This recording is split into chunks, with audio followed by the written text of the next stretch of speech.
ක්‍රීඩාවක් කරන පුද්ගලයෙකුට වගේම ක්‍රීඩාවක් නොකරන පුද්ගලයෙකුටත් ඊටාම වැදගත් මාතෘකාවක් තමයි heart rate එක. හෘදය කම්පණය වන වාර ගන්න. එහෙම නැත්නම් හෘද ස්පන්දන වේගය. විනාඩියක කාලයක් තුළදී හෘදය කම්පණය වෙන වාර ගන්න. මේ අතරනොත් maximum heart rate එක ඊටාම වැදගත් මාතෘකාවක් තමයි අපේ workout එකේ percentage එක බලාගන්න. maximum heart rate එක මනින්න ලෝකයේ විවිධ ෆෝමියුලා තියෙනවා.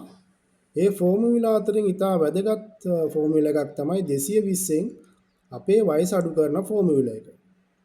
ඒතර මගේ වයස අවුරුදු 42 නිසා 220න් 42ක් අඩු කරාට පස්සේ මගේ maximum heart rate එක 178යි කියලා එනවා. මෙන්න මේ 178න් කොච්චර percentage එකකින්ද අපි ව්‍යායාම වල නිරත වෙන්නේ කියන එක තමයි අපේ මේ ෆෝමියුලා එකේ තියෙන වැදගත්කම. එතකොට very hard activity එකක් කරනකොට මේ heart rate එකෙන් 190ත් 100ට අතර percentage එක තියාගන්න ඕනේ. ඒතර ක්‍රීඩකයෙක් නම් ක්‍රීඩකයා තරඟ කරන කාලය තුලදී heart rate එක තියාගන්න ඕන අගේ. එතකොට මේ ෆෝමියුලා එකෙන් 190ත් 180ත් අතර heart rate එක තියාගන්න ඕන hard. එහෙම නැත්නම් training zone එක. ක්‍රීඩකයෙක් තමන්ගේ පුහුණු වීම වලදී heart rate එක තියාගන්න ඕනේ maximum heart rate එකෙන් 180ත් 90ත් අතර අගයක.